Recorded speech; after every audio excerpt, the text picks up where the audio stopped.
আরও দুঃখজনক হচ্ছে একদল লোক কিছু কর্মসূচি দিয়েছেন, আপনারা দেখেছেন। তো আমরা মনে করি যে এগুলোর সাথে তাদের সম্পৃক্ততা আছে নিশ্চয়ই। ঠাকুর ঘরে খেয়ে কলা খাই না একটা বিখ্যাত উক্তি আছে, ডায়লগ আছে। এর সাথে এর সম্পৃক্ততা আছে কিনা সেটা আমরা ভেবে দেখার জন্য দেশবাসীকে আমরা অনুরোধ জানাচ্ছি।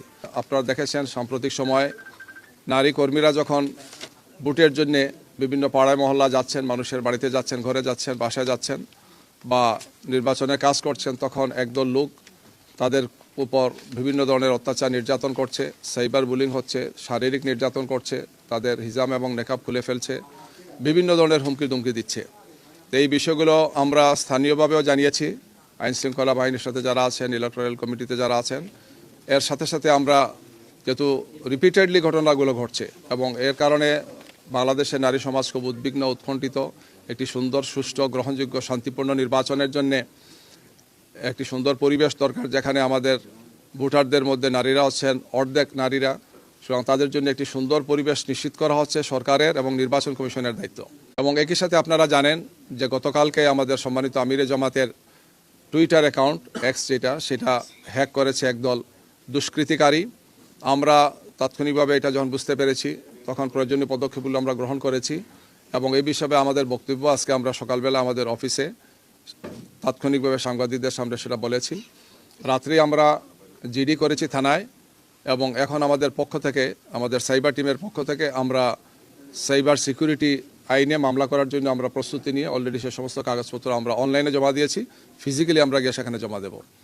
এই ধরনের কার্যক্রম খুবই ঘৃণিত এবং ধিক্কারজনক কার্যক্রম।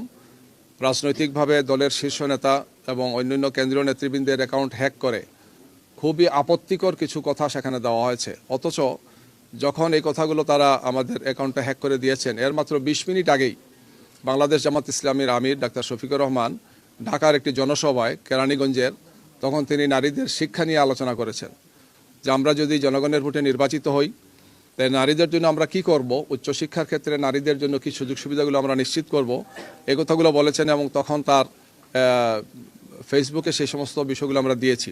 তার 20 মিনিটের মাথায় এই কাজটি করা হয়েছে এবং যে বা যারা জড়িত এদেরকে খোঁজ নিয়ে আইনের আওতায় আনা, আইনের মুখোমুখি করা এবং বিচারের মুখোমুখি করা হচ্ছে সরকারের দায়িত্ব। নির্বাচন কমিশন এক্ষেত্রে ভূমিকা পালন করবেন, আইন শৃঙ্খলা বাহিনীর দায়িত্ব।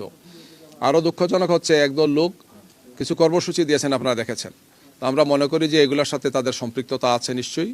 তো এই ধরনের ঘৃণিত কাজ কোনো দলই করবে না, এটা আমাদের প্রত্যাশা। আমরা নির্বাচনকে সুন্দর, শান্তিপূর্ণ, গ্রহণযোগ্য একটি নির্বাচন আমরা আশা করি। প্রতিযোগিতা থাকবে, প্রতিদ্বন্দ্বিতা থাকবে, কিন্তু এই ধরনের ঘৃণ্য তৎপরতা বন্ধ হবে, এটা আমাদের প্রত্যাশা। তো এই পর্যায়ে আপনি কি বলতেন যে একটা দল, মানে একদল লোক বলছেন, এরা কারা আসলে? এদের পরিচয় আপনাদের কাছে, এই কাজটা যারা করেছেন তাদের তো দলীয় পরিচয় বোঝার কোনো উপায় নেই, যেহেতু এরা দুষ্কৃতিকারী। তবে আমরা আইনের তাদেরকে মুখোমুখি করার জন্য আমরা জিডি করেছি।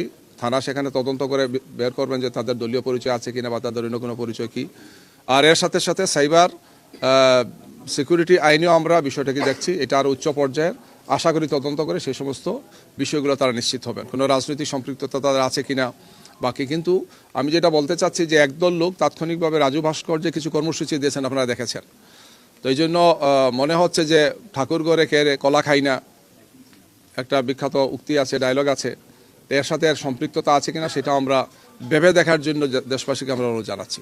আমরা একটি সুন্দর, সুষ্ঠু, শান্তিপূর্ণ নির্বাচন আশা করছি, এটা জাতিরও প্রত্যাশা।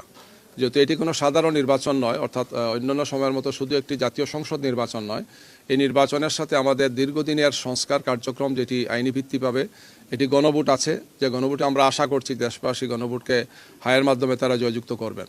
দুটো নির্বাচন একই সাথে হচ্ছে এবং এই নির্বাচন আমাদের জন্য খুব গুরুত্বপূর্ণ, কারণ দীর্ঘ সময় ফেসিবাদ বাংলাদেশে যে ক্ষতি করেছে, এই ক্ষতি থেকে বেরিয়ে আসার জন্য একটি সুষ্ঠু, সুন্দর, গ্রহণযোগ্য নির্বাচনটা অপরিহার্য আমরা মনে করি।